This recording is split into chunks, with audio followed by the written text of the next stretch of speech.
Okay, good afternoon. We're back. Today I've got one myth to dispel about foreign stock investing.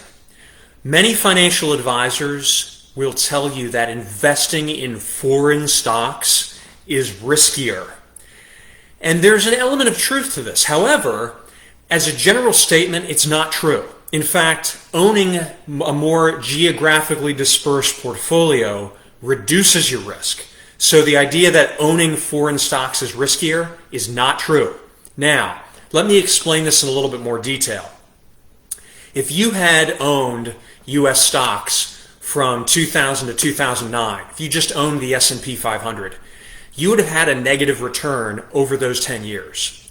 If you just put 10% of your money in the emerging markets and own 90% in U.S. stocks, you would have done a 7% annualized return during those 10 years each year.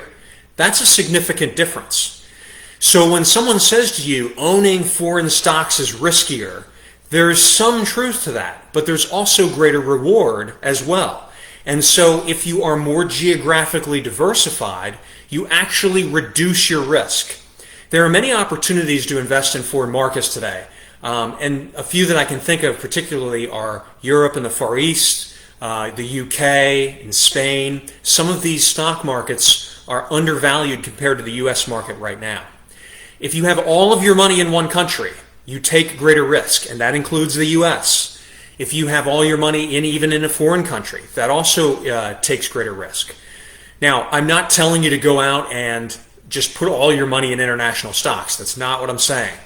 But I am saying that if you have more diversification, that actually reduces your risk. There's also a thing known as over-diversification, but that's not what I'm talking about. There are simple ways that you can do this too. For those that work for the government, the federal government, or active duty military, for those watchers or listeners, you can use the iFund inside the TSP retirement program. So the iFund invests in a lot of foreign developed markets, including Europe and the Far East. If you're not you aren't able to participate in the TSP, either because you're not a government employee or contractor or active duty military, you can also invest in some other funds. There are many different funds that are offered. A few that I'm familiar with, and I'm not necessarily endorsing these, but I'm using these as examples, are Vanguard's Foreign Developed Markets ETF, and it's VEA is the symbol for it. There are others too by Fidelity and Charles Schwab. You can put money into these stock indexes and you can diversify your risk so that you don't have all of your money in one country, which is something you generally don't want to do unless you know the risk that you're taking on. So please post a question or a comment. Send me a private message if you want to talk about it privately. I always enjoy reading your comments, and until next time, I wish you unlimited success.